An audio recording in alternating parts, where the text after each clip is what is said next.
What is it? The main thing I got from it was like this sense of feeling seen and validated. Well, why does it have to be this way? This book was placed in my hand for this moment. Insightful, learned a lot, wrote some quotes that I'm ready to like paint on my wall. I love this book! That we just kind of pull out some of the big themes that we see and talk about a few different ones. I apologize if most of my contribution has K-pop references. Alternative book title, The Feminine Mystique Part 2. You were really just gay all along. Welcome to Book Club. With Julia! Victoria. One big-time Swords fan and one very supportive bestie. And we would also like to be your book friends. This is a podcast for the books we just can't shut up about. This episode, we're talking about Tamsyn Muir's singular fantasy novel and the first part of the Locked Tomb series, Gideon the Ninth, about an iconic lesbian himbo whose brain consists entirely of swords, the titular character, Gideon, who gets roped into supporting her sort of mortal enemy, Harrow, the Ninth House, in a mysterious competition on another planet. And that is all I can tell you, pre-spoiler warning. So please give us the spoiler warning before we go any further. A lot of our Instagram, website, things like that will say Book Club with Julie and Victoria. When you read a book, you just have to talk about it. That's the case today. Yeah. And specifically the ending. So there are excellent podcasts out there that, just tease what is to come in a book that they think you should read. Those, personally, as one might notice from the podcast we make, are not my cup of tea, but I know that is for some listeners, and those are out there. If you want an intro to the book without it being spoiled, we invite you to come back for a different episode of ours. We will be talking about everything, and we will spoil the ending, and that's the main focus of our discussion, is a dissection of what the author is doing in a really interesting way. So if now your intrigue is piqued and you actually don't care about spoilers, you're totally welcome to keep listening.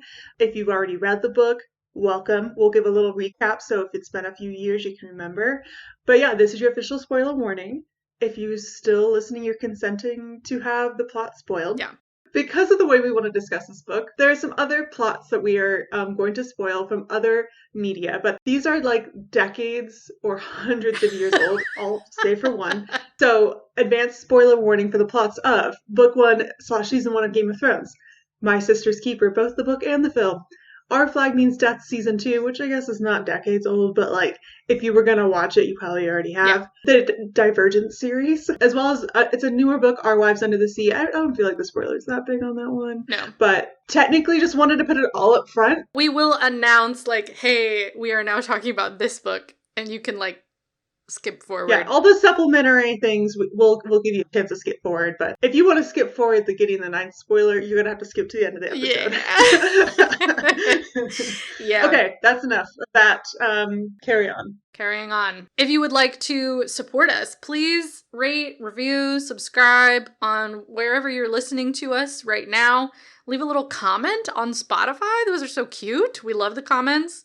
Recommend a book. We just got one of someone comparing Elena Ferrante to 100 Years of Solitude. Wonderful. Mwah. If you're listening to this, thank you so much. And then we are also on Buy Me a Coffee at buymeacoffee.com/bookclubwithjv, where we've got behind the scenes content, all of our archived episodes. So if you want to hear baby Julia and Victoria talking about some of our favorite books from college, or to make a one-time donation. Also, any book links so we just mentioned a bunch of books already. Any of those books will be linked in the show notes, and they will lead to our bookshop.org affiliate page, where we get a very small kickback if you buy that book or other books on our affiliate page. So I think that's it. We ready? Yeah. So Julia, you were the one to bring this book to the table today. What was your experience reading? I feel like it was kind of inevitable that I would read this. It just was in my periphery on TikTok. I have a very good friend up here who's obsessed with those books and owns all of them. All I knew about it was the lesbian necromancer book. I think what hooked me was there was this moment, this combination of, I think, Casey McQuiston recommending these novels at some point, and then seeing a TikTok where I came to realize that the main character, Gideon, was obsessed with swords. And I was like, I'm obsessed with swords. And Casey McQuiston really likes these books. I guess I have to read them. I read like the first 3 chapters on Internet Archive, and I pretty much immediately loved it. I think, as you will discuss, like the first chapter is a bit of an uphill climb in terms of figuring out like where the hell you are. Like, why are we both underground and in space? You know? Yeah. That's insane. Like, we're underground in a cave waiting for a spacecraft. And I'm like, okay. But I think I loved the style so much, and I think I had enough room in my brain that day. And so I kind of was willing to put in the extra effort. It was kind of exciting to put together that puzzle. And I really immediately loved the narrator. Like, Gideon is so dumb and endearing to me. I just like... Oh, what an incredible character to have as your, like, fantasy hero. Just iconic. And I love Harrow. I love a smart, angry character. That's why I work with teenagers. It's like, Harrow is just my tiny little angry bone girl. And no one's allowed to mess with her but Gideon.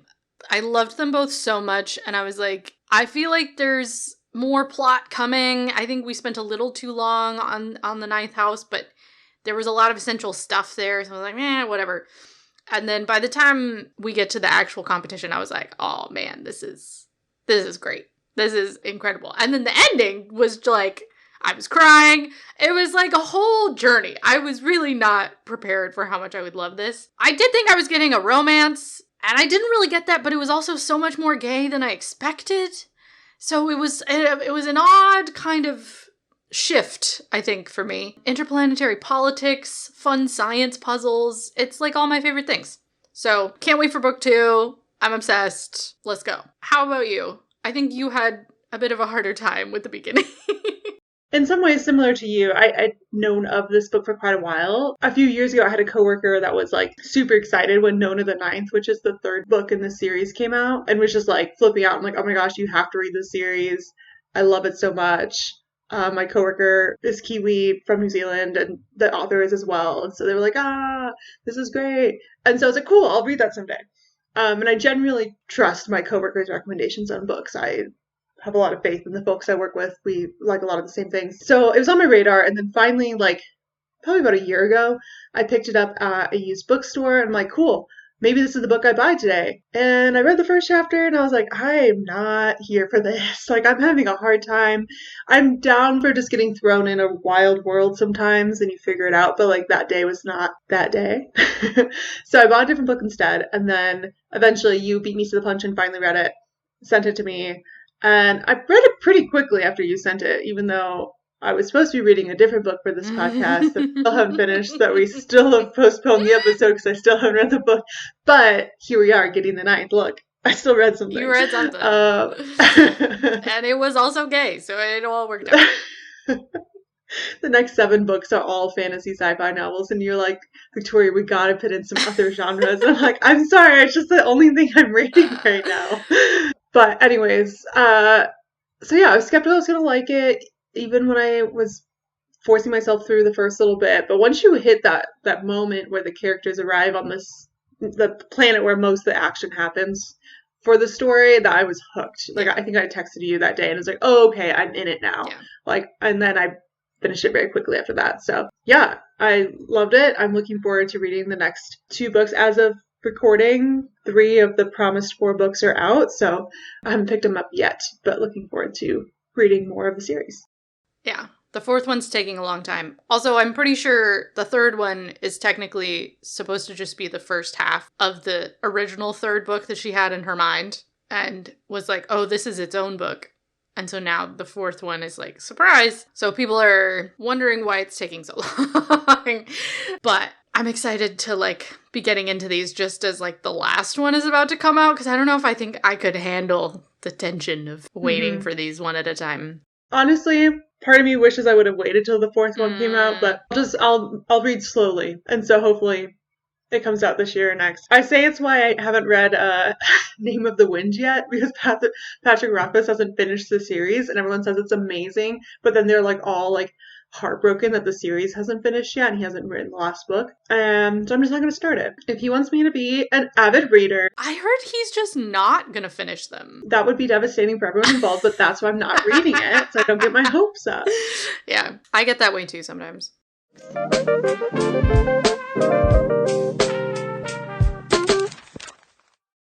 Okay, so tell us about this New Zealand-based author who has captured our attention. Yeah, can you do a rundown of the pronunciation for me? Do you know?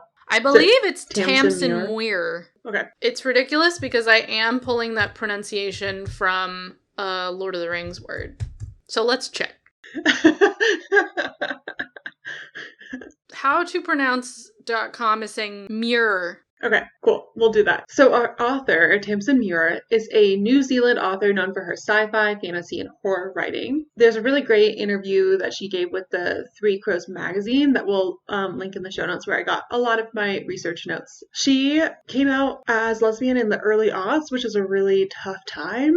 She was closeted much of the 90s and dealt with a lot of bullying. She had some family trauma around other kind of tragic queer endings for some family members. So there's just a lot of like weight around that aspect of her identity. And for a long time, she didn't write any queer or lesbian characters, though she's been writing since she was very young. So she first started writing lesbian characters in her live journal back in the day. Wow. And then later... One of the OGs. Okay. Yeah, she wrote a lot of fan fiction, and so she started using queer characters in her fan fiction, but it wasn't until 2015 that she started submitting her lesbian stories for publication. It's really fun. There's a great bit in this article, the interview, where she talks about her fan fiction start, and she's actually quite open about it, and like talks about being in the age of fan fiction where like people use their real names, and like it wasn't this like kind of scorned at corner of the internet. And she still very much enjoys fan fiction today, and very sad that she cannot, for legal reasons, go read any of the Gideon the Ninth fan fiction that exists out there. Oh, true, yeah. Yeah, I feel like we are in more of an era where, like, publishers and authors are very open about the fan fiction to author pipeline, where either they're literally turning... Because you think about the attitude of turning 50 Shades of Grey, famously Twilight fanfiction, into a book, and like kind of the scorn and shame associated with it and the ridicule associated with it, versus like now there's so many authors and screenwriters and stuff who like fully admit that that's how they started writing. That's how they learned how to write. And it's kind of treated like an indie short filmmaker to director pipeline. You know what I mean? Like, it's like where you foster talent. Where even if your previous fanfiction isn't what gets published, it's your training grounds and it's how you get scouted in a way. So, yeah, I find that very fun. In addition to her kind of cutting her teeth in the fanfiction world, Tamsyn had a pretty... relatively traditional entry into the publishing world. So she published short stories and poetry, got some recognition, got accepted into Clarion Writers Workshop, which is famously known for its sci-fi and fantasy. George R.R. Martin was one of the workshop leaders when she was there, so she studied under him, along with a bunch of other big-name writers. She won or was nominated for basically all the notable short fiction and novella awards in the genre world, including like Nebulas and stuff like that. And eventually she found an agent and landed a publishing deal for her first novel, which is the topic of our discussion today, Gideon the Ninth. Wow, this is her first full novel? Yeah, can you imagine? Like, wow. I did not go into this knowing it was her debut. Yeah. And I was floored when I realized it was. I assumed she had written some, like, lesser-known novels, but to build this extravagant of a world system, to have such tight characterization, and, like, to pull off... And she, in the interview that I'll link in the show notes, the interviewer asks, like, you know, you really pulled off something incredible with this. Like, it's science and fantasy. Like, it's got a magic system, and we're in space. And there's, like, futuristic technology. And there's, like, centrally queer characters. And this book blew up. Like, how'd you do it? And Tamsyn was like, because I didn't know that wasn't normal. Like, like, just, like, the naivete of, like, realizing she wasn't writing into a specific genre that can be marketed. And kudos to her publishers over at Tor.com that just were like, hell yeah, let's do it with this kind of a novel. And kind of proved that you can do something really weird and different that doesn't fit. It's not just science fiction. It's not just fantasy. It's not just a queer story that's pigeonholed into a certain corner of the market, but can have broad appeal. It's also something she worked on for years. I think the original drafts were back in like 2015, which makes sense for some of the internet humor, some of the memification of Gideon's thoughts. It was published in 2019. It was generally, like I said, it blew up, well received. It landed on all the best books of 2019 lists and was shortlisted for several notable awards. It was originally marketed as part one of a trilogy, which I feel like is saying something, to be like, I'm going to write 3. Here you go. But as we know, it's now a series. Harrow the Ninth came out shortly after in 2020. I think was written very much at the same time as Gideon the Ninth, or right after. Lots of workshopping with the 2 pieces so they could come out so close together. Nona the Ninth came out in 2022, and forthcoming when? Hopefully this year, maybe next year, Electa the Ninth, which is, at least as of yet, declared to be the final book of the series. I feel like there might end up being a prequel. I feel like she should have never said it was a trilogy and just said this is the Locked series and write books forever. But I do appreciate knowing where you're going, because I think that's what holds back George R.R. Martin. Girl. And Patrick Rothfuss. I know. When you said she had worked with George R.R. Martin, I was like, oh no. Are we going to be waiting for this book for 15 years? Like, Martin has officially said at one point that he doesn't know if he will ever finish the series. Like, he has fully embraced the fact that he just might not finish them. Oh, girl. Anyway, so I hope that is, knock on wood, I hope that is not a portend for the future of the Locked series. Knocking on all the wood. So, walk us through the summary of this book. I know there's like a hell of a lot of characters and plot, so give us a rundown to like set the scene for our discussion today. I'm not going to explain most of the characters because I'm really trying to set up like how the world works, overview of the plot, and getting us to our topic of discussion, which is the ending of the book. So, if I skip something and you're like, but what about this, my favorite little blurbo? I'm sorry, I had to cut them out, all right? This was tough for me, too. A freaking huge book. It's like... so long! Okay, so we meet Gideon, our titular character, as she's trying to escape her home, the 9th planet, where she's grown up as an orphan and sort of a servant. Ever since her mother just, like, mysteriously dropped through the center of the planet and just, like, died with baby Gideon in, like, the pocket of her spacesuit. So in Gideon's process of trying to escape, she is stopped by Harrow, her mortal enemy, who is the princess and necromancer of the 9th house, the heir to the 9th house. Okay, her parents committed suicide when she was a child, and so she had to learn how to sort of puppet her parents' corpses in order to run this planet, which is insane. Okay.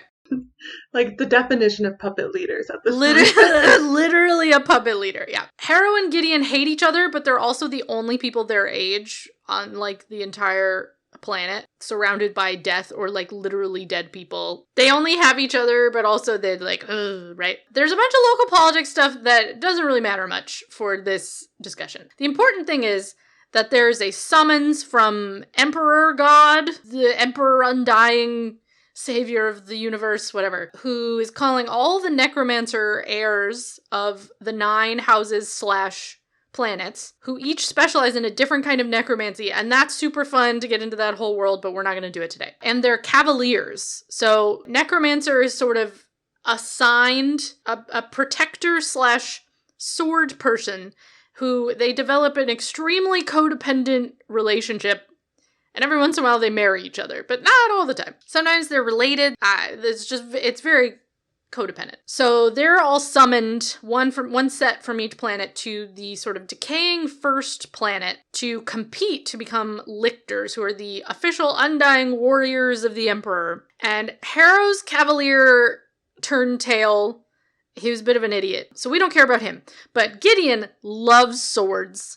And Harrow's not going to pass up a chance to get some power and some face time to restore the 9th planet. So she brings Gideon instead and basically just says, you have to stay silent so that you don't reveal how much of a dumbass you are. Because the ninth house are these sort of like nuns, essentially, and so they are super goth. You would think the whole universe was super goth, but actually only the ninth house are super goth, and they wear like skull face paint, and they wear these like black hoods. It's cool as hell. They arrive at this planet. We meet all the other necromancers and cavaliers. The main one we need to know about is Dulcinea of the seventh house.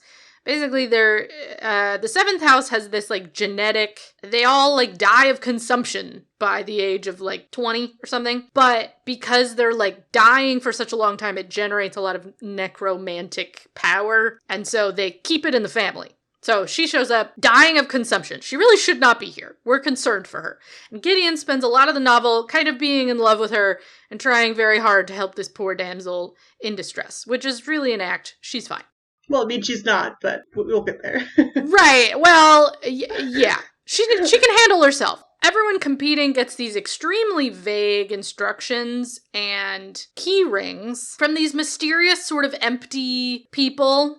They're people, but they're not. They don't really seem to have personalities or anything. And this sort of small army of like skeleton servants. Like there's no people on this planet. It has been abandoned. You get the sense that this was like Earth maybe, and there was some sort of dramatic apocalypse and they all propagated the rest of the planets, whatever. So Harrow immediately sets off to like solve the mystery of this decaying palace. And Gideon just kind of scopes out the other cavaliers and honestly just wants to like have sword fights and flirt with girls. And we learn by her actually testing her skills against other cavaliers that she's actually very good. A bunch of other stuff happens, but Harrow overtaxes herself and she's like bleeding out all over this mysterious underground library. And so Gideon has to help get her out of there. And they sort of like are finally forced to actually work together. And they learn that they can Harrow can kind of control Gideon by kind of projecting into her brain. They figure out that there's these tasks that earn them keys, and the keys open mysterious rooms full of mysteries to be solved about the past. So they're supposed to figure something out. They're supposed to figure out how to do something. But then, dun-dun-dun, people start dying. First, the fifth house, these very sweet, lovely librarian couple, and then the fourth house, the angry teenagers. Suddenly, they're like not just in a race against their competitors to like solve the mystery of this place, but they're also trying to figure out who the hell is killing everyone. Is it just like an old ghost from the past? Is it like one of the competitors they're picking each other off? Kind of both, as it turns out. So as Harrow and Gideon work together, they start to understand each other, and they have all this like tension. Their hatred sort of turns into this like kind of homoerotic tension, and they become extremely codependent with each other. And there's this crazy scene in the pool where Harrow admits that her parents killed all the children of the ninth house in order to guarantee that Harrow was a necromancer. Gideon was supposed to die, but she just didn't? Like, oh, I'm sorry, what? So Gideon is treated like this sort of freak child, and she never really knew why, and it's because everyone was they hated her, and they were also kind of terrified of her because she just, like, didn't die. Harrow's parents then killed themselves when she was young because she broke this, like, big rule that we don't have time to get into. And so they were both, like, all alone, orphans, super traumatized. And so, like, when they finally share these details with each other and how they felt, they sort of bond over their shared trauma and forehead kisses. And that's all we get from the romance so far. Just had to express that. Okay. So it turns out that the solutions to all the mysteries, they all tie together because actually Dulcinea is not Dulcinea. She is the current lictor of the seventh house named Cytherea. She's super angry for some reason we don't fully understand, but she feels betrayed by the emperor, and it kind of seems like she's just losing it from being immortal and being in a permanent state of dying from consumption for like thousands of years. And so she wants to kind of tear the entire system and destroy all the planets and destroy the emperor. And so she's starting with kind of the heirs to all the houses. So she's the one who's been picking them off, but also she is the thing they're trying to become. And so in order for Harrow and Gideon to defeat her, they realize, like, lictors are actually just necromancers who have absorbed their cavaliers into themselves and kind of merged their consciousnesses together. And so when Gideon figures this out, They're sort of backed into a corner fighting Cytheria, and they're about to die, and Gideon's like, this is the only thing we can do, and Gideon falls on her sword, and allowing Harrow to, like, absorb her consciousness and defeat Cytheria once and for all. Harrow is, like, so upset and pissed, but, like, it also works. I think one other necromancer cavalier pair become a lictor in, like, a very fucked up way, and then, like, at most everyone else is dead, except for, I think, the 6th house. I think they're both alive. And so then we wake up with Harrow on the Emperor's spaceship, and she asks if he can bring Gideon back, and he says no. So she agrees to serve him, but it kind of seems like, well, she agrees to serve him in order to, like, restore the 9th house. But we also get the sense of, like, oh, maybe she's hoping she can figure out how to bring Gideon back. And then we're ready for book 2 from Harrow's point of view. Man, there's so much in this book, and you didn't even touch on, intentionally, all these wonderful other characters and all these other dynamics. Oh, they're incredible. The magic, the mystery, like, the cool little puzzles they have to figure out. There's so much in this book. There's so much detailed world building, and it's, like, subtle but detailed enough that you can, like, figure things out, and I have so many theories. Like, we could just spend all this time going into, like, who I think is in the locked tomb, but we don't have time. We don't have time. Yeah, there's so much in this book that we've decided to dedicate the next, I don't know, 20 to 40 minutes about the last chapter. Like, the last paragraph of the last chapter before the, like, epilogue thing. So, anyways, we're going to talk about how to kill your main character.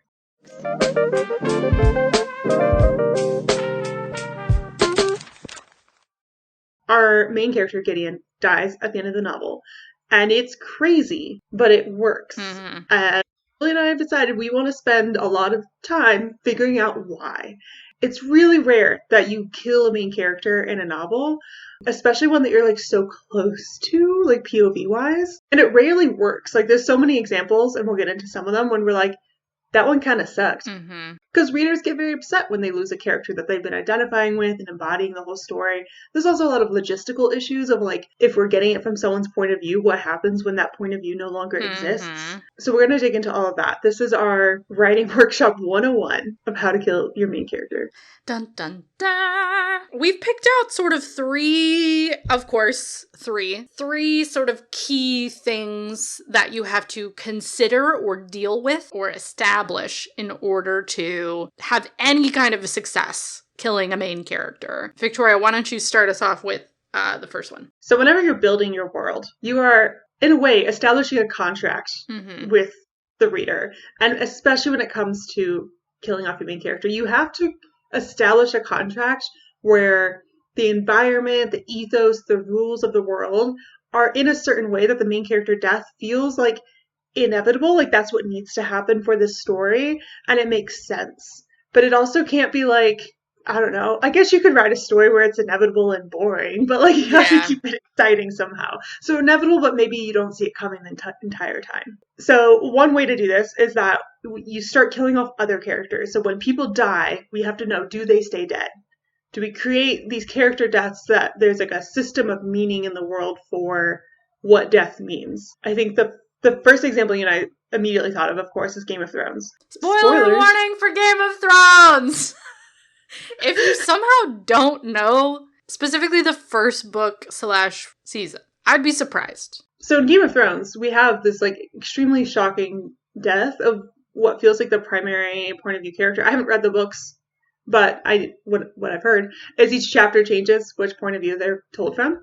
And Ned Stark is one of the main ones. In the TV show, we follow these characters closely, and most of the first season's kind of shown through Ned's perspective. Then he dies. He gets killed off, and he doesn't have a magical comeback. He doesn't save the day. He doesn't restore hope in the world, and it sets the tone. And as like watching the TV show, you're like flipping tables. You're like, what? Yeah. Because we have such emotional stakes. We identify so closely with this character. Like, not that we feel like we are Ned Stark, but like there's something in him that you're like, you seem to be rooting for him in some scenes, and he doesn't seem as bad as these other guys. But he dies. And then that sets the tone of like, oh, I can't trust that everyone's going to live in this series. And so it raises the stakes because he set that contract with the readers, with the viewers, that when people die, they don't come back. Yeah. Maybe there's a time where we don't see a body. So there's no body, then maybe they're not dead. Sometimes they get zombified in some way, but like we know like the hero's not going to come back. And I think like even in the first book, the first series, we are getting, particularly from the voice of Tyrion Lannister, we're getting a lot of this language of like the world is shit and no one is safe. You know, you play the Game of Thrones, you win or you die. Like we're hearing all of this. So it's not like it's totally out of nowhere, but because Ned Stark is set up as the sort of archetype of the hero that's common in fantasy, and he is sort of a POV character. He seems like the hero. He seems like the main character.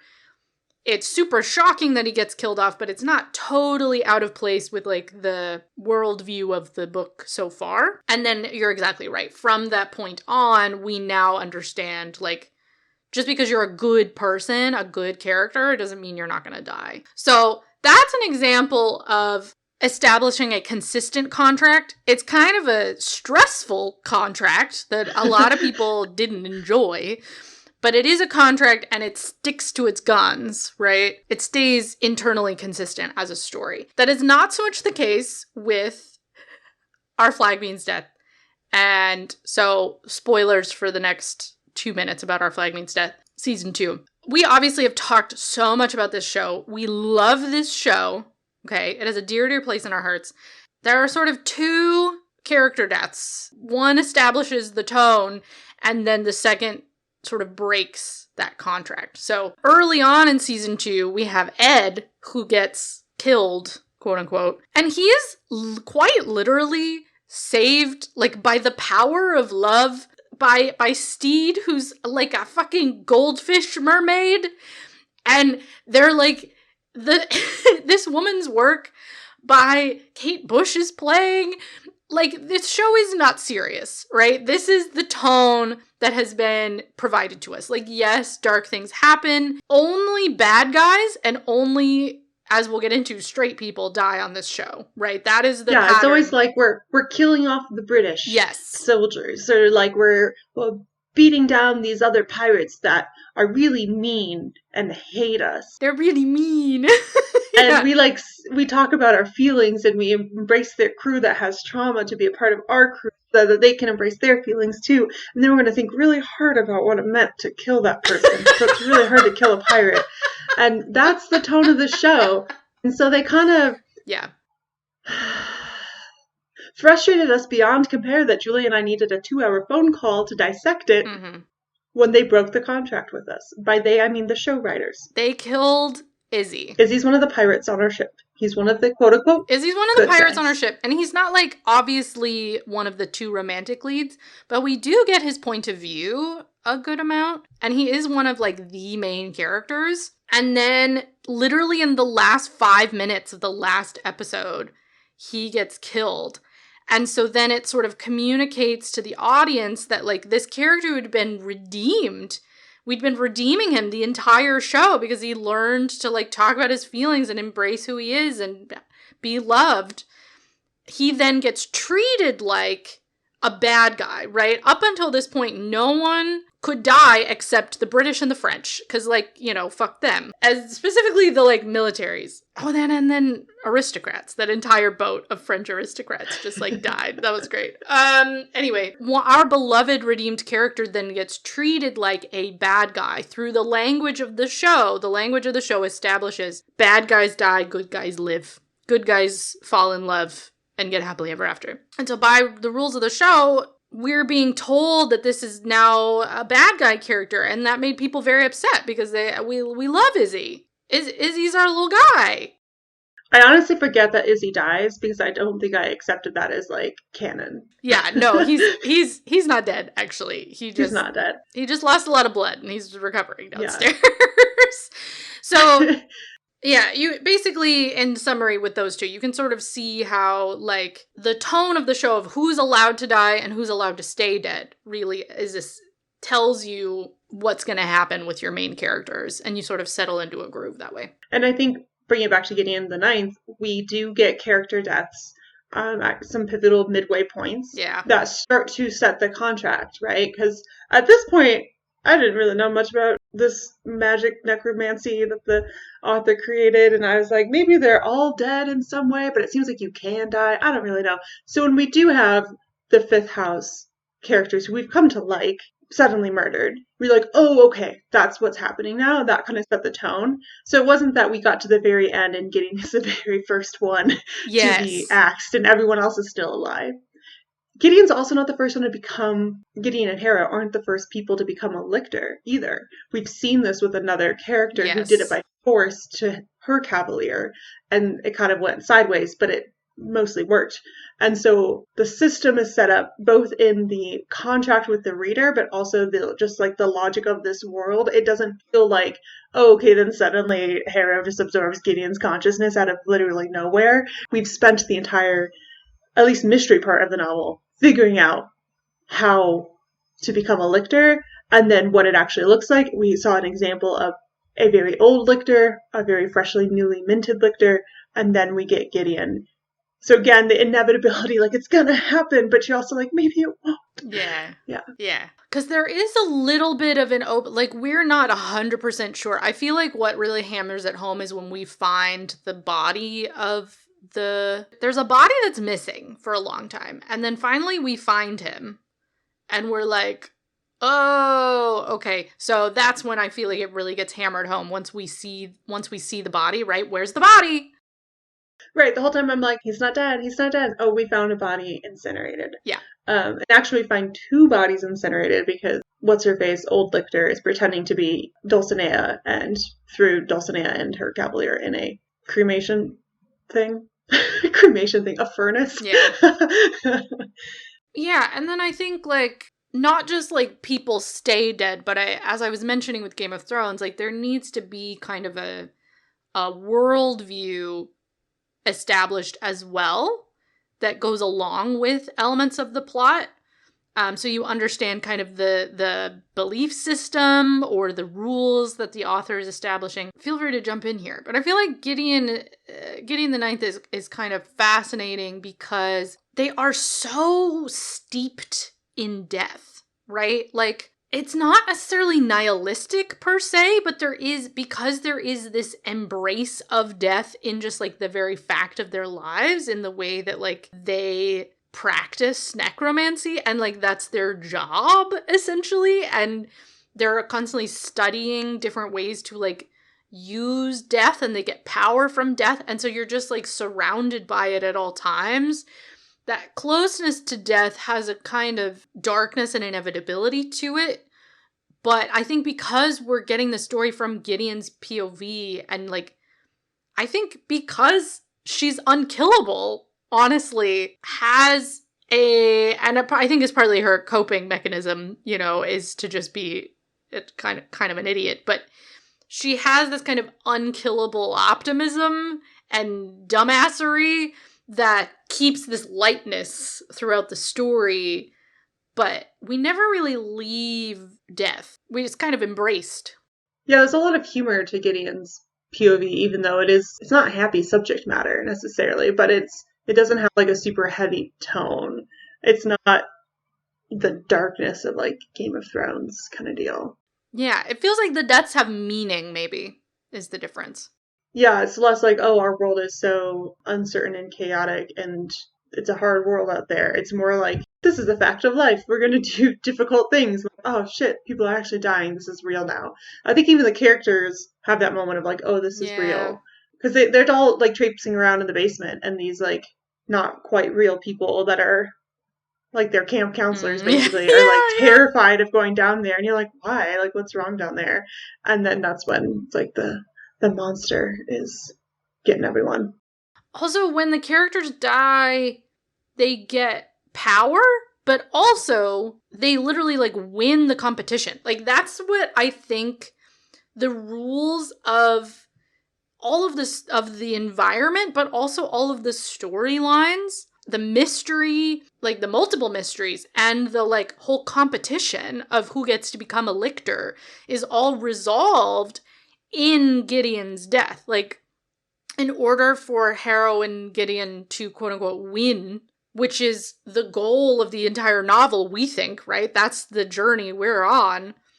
Gideon has to die, and we have to come around to that fact slowly, and we are sort of eased into it in a way that feels inevitable, but it's also kind of shocking. The book is such a fun surprise. Fun meaning it's fun writing technique. It's not fun for the characters. It's not fun. Such an interesting ending because both the surprise of like things didn't end up like we thought they would. Like it wasn't like we both win, but we also didn't both lose. Yeah. So it's like this mix of like the hero, usually if they die, they've lost, right? Like it's setting up like the world is not as they seem. You thought they were going to win in the end, but there's a new monster, book 2. But this is like, oh, they won. Mm-hmm. We have the satisfaction they figured it out. But it's mingled with the despair of like losing our lead character. And I think there was even a point where Harrow and Gideon are like, that's fine, we don't need to be a lictor, we just need to get the hell out of here. But there isn't an escape hatch. So it's an emotional time. Yeah, there's no way out, really. But also very satisfying. Because again, that inevitability mixed with surprise. I think love it. You're able to deal with it because it's been set up so well, and it does feel like you're at least getting the sense of accomplishment of solving the mystery, you know? And like them achieving their goal. But it's just like the most heartbreaking consequences.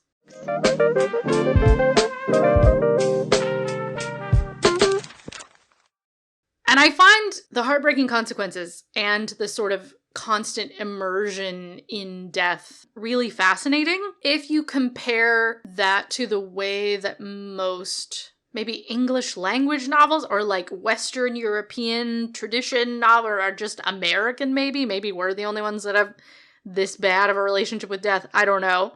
A lot of book readers, particularly American book readers, don't want to be too close to death. So they don't want the character they've been identifying with to die. For a variety of reasons, I think, that come from both like cultural practice, but also like some trauma-related things that we'll get into. You have to kind of overcome that anxiety and fear and distance in order to help your reader be okay with being behind the eyeballs, in a sense, of the character who's dying. And that's a very tricky thing to do. So yeah, we can't just like drop our readers in and then suddenly someone dies. I mean, I guess you can, and there's a few books out there that I know of that kind of do something like that to questionable results.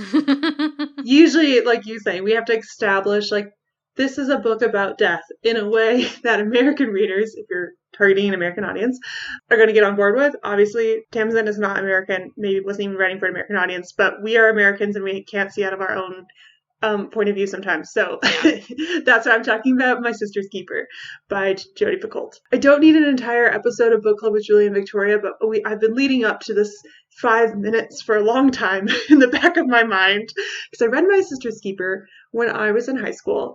And it was my first kind of like adult drama novel. I was like, whoa.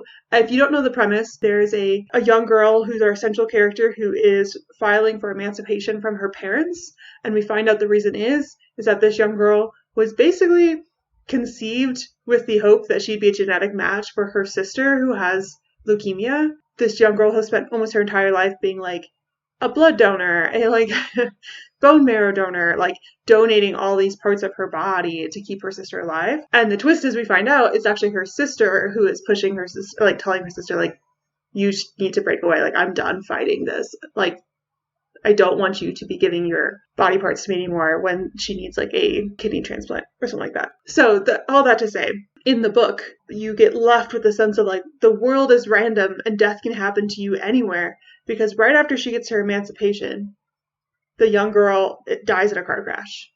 And so it's just like, what? Like, you know, that's kind of the feeling of like, there's surprise. We thought it was inevitable that the girl with cancer was going to die, but actually it's the healthy girl. And it's this like commentary on like the randomness of death, right? But then the movie, I went and saw it with a friend, and the whole time I'm waiting for the twist. And then it rolls to credits, and I'm like, what? Because instead, they still have a car crash, but they have the girl with cancer die. So even after the emancipation, like, she dies anyways? And it, like, and I think that's why the movie, like, I don't know if it was a choice of the director or screenwriters to say, like, oh, we don't want it to be so like surprising or unsettling to like have our main girl die after we spent so much time with her this whole movie. Maybe it was easier to kill off the girl who we always knew was likely going to die. Right. But that's why I think the movie sucks, because they're trying to like placate our emotions too much. It keeps the death far away, right? Like it keeps the death, the narrator gets what she wants, and the person who dies is the one who's far away, who we were already expecting to die anyway. And like that's not how death works, you know? It's really fascinating to, when you told me about that, I was like, that is such a perfect sort of capsule of an example of like the, I think particularly American aversion to death and aversion to main characters not getting everything they want. It's like that's kind of the tradition that we are used to reading.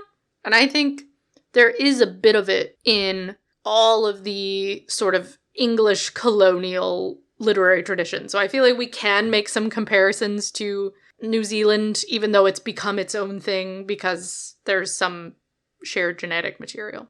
In Gideon the Ninth, we're in an environment that is completely steeped in death, and the proximity is the air you breathe around you. It's all dealing with death and dying. We have characters facing their mortality all over the place. So you aren't necessarily watching death from a distance.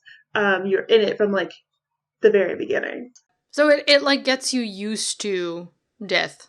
You get accustomed to it. And then another reason, coming back to Our Flag Means Death, spoiler again, I'm about to talk about it. Another reason that I think is more understandable of why certain audiences might not want to have their main characters killed is because of trope called kill your gays, which is basically sort of post-Hays Code, which was like censorship rules in American cinema that sort of spread into a lot of cultural products of the time. The kind of rule was like if a character was gay in a movie, they had to die. If they were there at all, they probably die. And it's like a kind of subconscious, the narrative sort of subconsciously punishing gay people for like their misdeeds or whatever the fuck. So obviously we're tired of that and we want our little gay characters to be happy. So I do think that is a big part of why people were so upset over Our Flag Means Death is because, spoiler, Izzy was finally accepting his queerness, right? He had the most internalized homophobia, and that's what he was overcoming, and was trying to let himself be happy, and he still got killed off. We thought no gay people would be harmed in the making of this show, right? Only straight people die. And that was the pattern up until the very last second. If we lose one of our own, the story does not feel as safe anymore. And so it's a pretty big deal, right, to kill a gay character in all of that environment. So how do you think our author gets away with killing so many lesbians? Okay. In one book. I think it's because she's like indiscriminate, right? So some characters are gay, others are in heterosexual marriages, others we just don't know, but they all die. Like, we're not picking sides. There's a lot of people we like, a lot of people we don't like, and in the end, like, nearly all of them die. Yeah. Regardless of identity. So that's one part. I think another part too is that, similar to you when I picked this up, and this is showing my own bias and bad assumptions sometimes, I just expect a lot more romance or sexiness because it was like, oh, it's the lesbian necromancer one. And I said this to a friend of mine, and I'm like, yeah, there's just kind of like a lack of like, I don't know, a romantic relationship in this book. I thought it would have it. And he's like, representation matters. Like, there's lots of kinds of lesbians, and like, sometimes they do other things.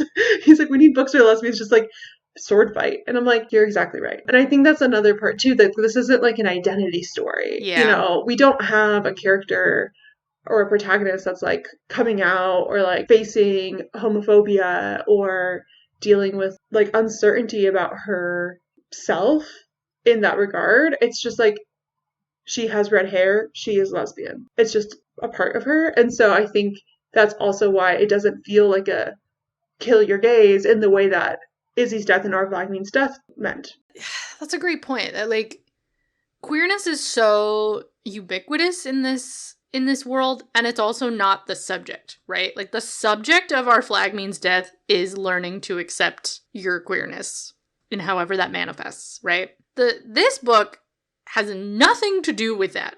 It's just like, it's almost like Gideon needs to be a lesbian so that she can be obsessed with these other main characters so that we can learn about them. And, you know, they flirt with her, and it's like, it's not a big deal. It's never even named, actually. Like, there is no word for gay or straight. Yeah, there's no, like, identification around it. It's just our main protagonist is she, her female, and has a crush on this other girl. A few. Multiple other girls. She's got her magazines with titties, and good for her. She's just crushing on girls. You gotta survive the darkness somehow.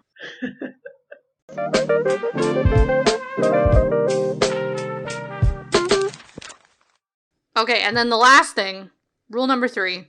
Or most importantly.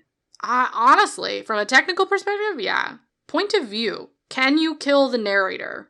Point of view. We're going to get a little technical here, bear with us. In writing, we have different points of view. The two we're talking about today are first person, meaning it's like, I went to the store and I looked at the shelf and bought myself some lemonade. Did you? Literally when I was on the phone with you the other day. Yeah, you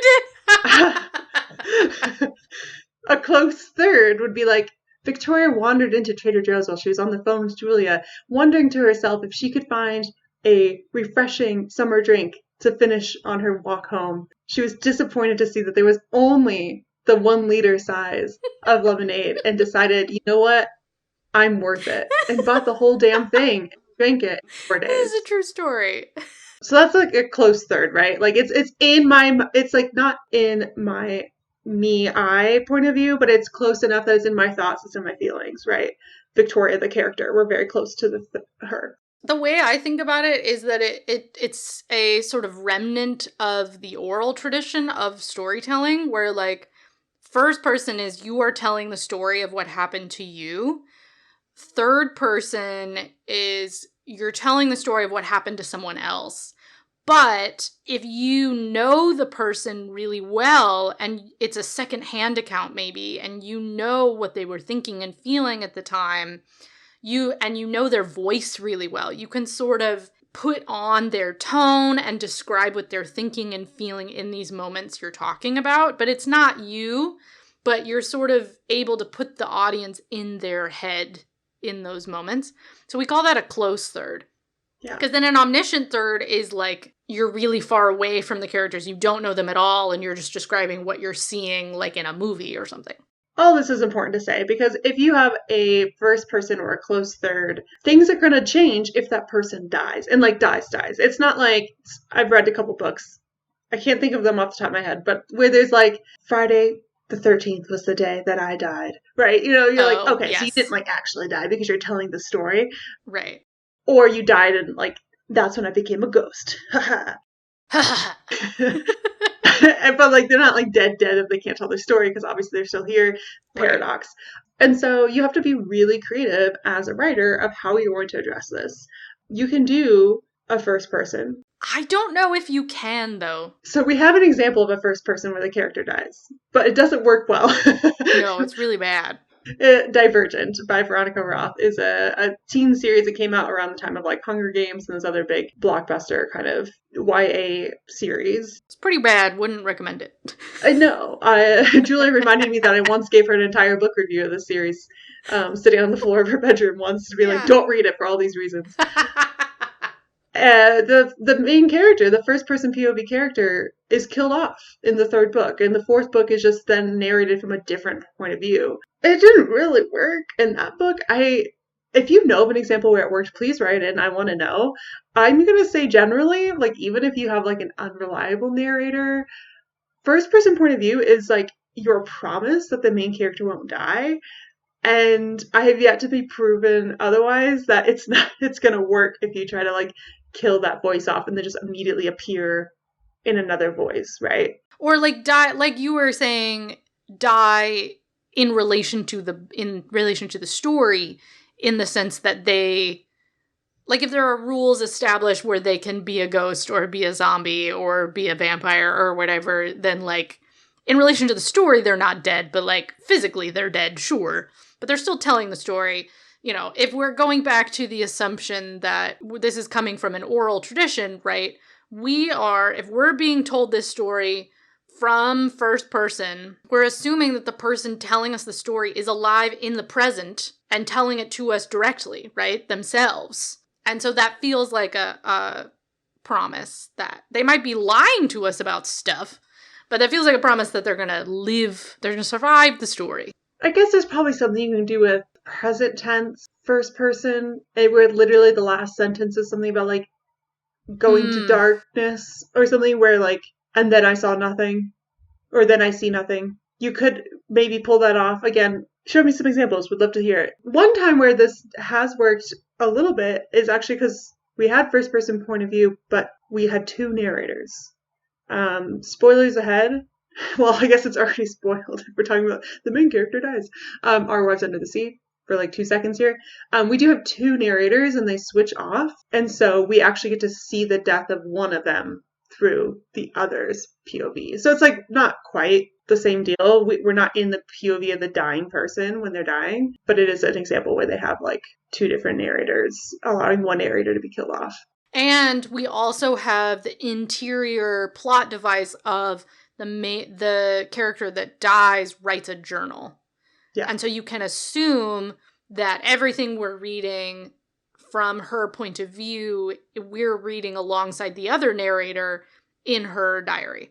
And so there's enough of a mechanism inside how the story is constructed that we can handle this death. And also all the other previous rules that we've talked about, like the steeping the story in death and it feeling kind of inevitable, and also like establishing the rules of the world. Also, it feels like she follows all the other rules as well. So we've given a few examples to ground ourselves, but let us talk about the immaculate POV shift in Gideon the Ninth. Talk us through how that goes down. It's so good. Basically, we end a chapter with Gideon falling on her sword, and we pick up the next chapter in a slightly more distant third person, so it feels weird, but we don't quite know whose POV we're in yet. We're in a close third to Gideon the whole time, right? We're only experiencing Gideon's thoughts and feelings. We're not experiencing Harrow's thoughts and feelings. That's very important. But we are in third person. And so Gideon falls on her sword. We end the chapter. We start the next chapter, and it's like we just have an unassigned quote that just says, "Get up," and then it says like, "Harrow Nonagesimus got up." We don't know where we're at yet.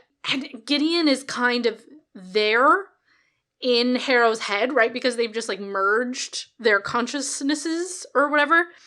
And so we don't realize we've moved bodies. And so it takes us a moment to realize, kind of alongside Harrow, that like Gideon is fading and is more just like a figment of Harrow's imagination. And we're like in Harrow's point of view now. But it's a gradual transition where we're kind of with both of them for a minute. And then at the very end, Gideon starts to fade, and then we're just with Harrow. And so we get this kind of bridge of being with both of them together. And we get some of the most devastating lines of dialogue. Something about like Gideon being quippy in order to like emotionally support Harrow as Harrow is like breaking. I think part of how we realize that we're in Harrow's body is that we're hearing Gideon's narration of what Harrow is doing, but we don't see it described, right? And we don't, I think Harrow's a bit dissociated at the moment of those, so we also don't like experience it with her. We're kind of in the middle. So like Gideon has a line of dialogue like, "There's my sword, pick it up and stop looking at me. Don't you dare look at me." And so we get this like emotional tension. We realize like, oh, Harrow is like not okay, and we know what she's doing, but we're also not in Gideon's view in order to be able to see Harrow's body. Or, oh my gosh, or we have this line, "Oh, damn, Nonagesimus, don't cry. We can't fight her if you're crying." We didn't know Harrow was crying, right? But now we do. Harrow said with some difficulty, I cannot conceive of a universe without you in it. Uh, Oh, God! Oh, God! Oh, man. So at this point, I'm just, like, weeping. And then we get this final explanation. It kind of comes crashing down. And Gideon has to, like, give, like, the worst pep talk of all time. And she's like, Harrowhark, someday you'll die and get buried in the ground and we can work this out then. For now, I can't say you'll be fine. I can't say we did the right thing. I can't tell you shit. I'm basically a hallucination produced by your brain chemistry while coping with the massive trauma of splicing with my brain chemistry. Even if I wasn't, I don't know Jack Harrow. I never did, except for one thing. I know the sword, and now so do you. Whew. True romance. Oh my God. Oh, it's so good. This POV shift, while we're talking about how masterful it is because it's taking this idea of, like, what would happen if I had to take these two characters and mash them together, and then doing it in, like, such an interesting way, right? Like, we could be back and forth between two perspectives all novel, and then they get mashed together, or to be further away in this third person to kind of observe the happenings, but to get right up in there in Gideon's thoughts the whole novel is really fun, because Gideon's voice is really, like, silly, but also in a very, like, wild set of circumstances, and then to bring it in to have this kind of sliding moment where we're passing the torch of what POV we're going to be in. A less skilled author would have just ended, given them maybe a little bit of epilogue, and then in book 2 opened up, no, we're in a new POV, but we literally get to watch the camera move inside of, from Gideon's brain into Harrow's brain in this moment. And it's just, it doesn't only work on, like, a craft level to get us, like, logistically around, but it works on that emotional level because Gideon's dead at this point, like, and we can still get this last emotional moment between Gideon and Harrow, where Gideon gives her, like, this pep talk that's also doing the work of explaining the science, right? To tell us this isn't actually Gideon talking, like, don't think we just have one human with two brains now. This is, like, a hallucination produced by your brain chemistry. Oh, it's so good. I'm so excited to read the next one. Which, from what I've read, the timeline isn't chronological. So we start playing with a new element. Ooh. I think it's also, some of it at least, is in second person. We'll have to talk more about POV. Oh my God, I know. Book 2, we're going to be coming back in with just, like, a long lecture about point of view and time fuckery. This is our Writing 101 series starring The Locked Tomb. Yeah. So, in conclusion, if you want to kill your main character, it's possible. It's possible. And the ways to do that. First of all, you need to create a world in which killing your main character is not only possible, but necessary, or maybe even inevitable, including some sort of way to navigate a shifting POV situation, deciding where you even want to put your POV, if that's going to help your situation. But generally, you can't give it away too soon that they're going to die, because you lose the surprise. But you also can't violate any of the social contract that you've made with your reader, either internally in the magic of your world or externally with just, like, societal expectations of how books go. Because you don't want your readers to hate you. Or maybe you do, maybe that's your goal, but interesting one. But even then it takes good luck selling books. Yeah, good luck selling books. But all this still takes kind of that special kind of magic that Tamsyn Muir definitely has that magic. By God, she's done it.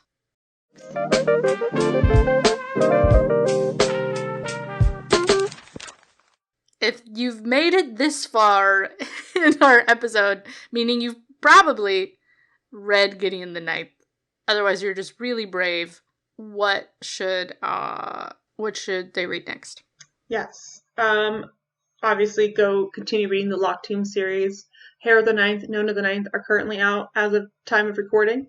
Elected the Ninth coming sometime. Babel by R.F. Kuang would also recommend. And here's one that Muir recommended in a interview that I found online. I haven't read it yet, but it looks really fascinating. A.K. Larkwood's The Unspoken Name, for more swords, I think. Always need more. I think if you want sort of quirky alternative fantasy, but maybe with a much more hopeful, light feeling, but also with like there is sort of a reckoning with death in a really real way in this book, but I think it's just a bit lighter touch. Nettle and Bone by T. Kingfisher. This author writes children's literature, and so it just, even though this book is for adults, it still has that kind of feeling, and so it feels very nostalgic, but it's really, really good. And then entirely different tone, I would say maybe Yellow Jackets, if you want, like, the trials of queer girlhood and people dying one by one. Yellow Jackets is a TV show. Also, don't watch it on Paramount Plus. Watch it through another channel or DM us and I'll share a link with you, I promise. Okay, what are you currently obsessed with? What's bringing you joy? Oh my god. So I realized how long it's been since we recorded because I didn't have cats last time we recorded. I've adopted the babies. 2 kittens. They're now like 8.5 months old. They're brother and sister from the same litter. Baji is our tuxedo boy, and Bakora is our white and tabby girl. And they bring me so much joy, and I literally like can't imagine my life before I had cats, even though it's been the vast majority of it. I just like, what did I do with my time? Like, there's nothing better than just like laying in the sunshine, petting your cat. Full stop. Don't both their names mean cat in different languages? No. Both of their names mean fritter, like the food. Oh. We did look at naming them both like cat in different languages. We liked Baji and Pakora better for their... They are very cute. For their fit. They're 2 different kinds of Indian fritters. So they're like, it's like naming your cat like French fry or something. Literally, yeah. It's like dumpling and dumpling. No, dumpling and pot sticker, right? It's like two words for like basically the same exact thing. Yeah. Oh, that's great. I recently finished the novel Olive Again by Elizabeth Strout. This is the sequel to Olive Kitteridge. And I just love any time I get to spend with this author and with this complicated, grumpy old woman character. I think I'm just like growing into my age. Like, I really am just an old woman in my soul. Julia, I just realized I recorded this whole thing into my laptop instead of my microphone. Ah! We'll see how it sounds. We've had worse. Yep. Well, happy reading, everyone. We might record this all over again. All right. Oh, we're going to be releasing episodes every 3 weeks. Yeah. So, back on a schedule. Hell yeah. We'll see you guys soon. Bye. This has been an episode of Book Club with Julia and Victoria. A huge thank you to all of our members who keep the show going. You can also join the membership and support the show to receive special access to our film club, newsletters, and the archive of the first 50 episodes. You can find all that and more at buymeacoffee.com/bookclubwithjv. This episode was co-hosted and produced by myself, Victoria Bruick, along with Julia Clausen. Our music is composed by Greg Bruick. Our logo was designed by Gabby Febland. We want to know what you're reading and your bookish thoughts, so you can reach us at our website, bookclubwithjv.com, on Instagram at bookclubwithjv, or by leaving a review on Apple or Spotify. We'll catch you next time. Happy reading.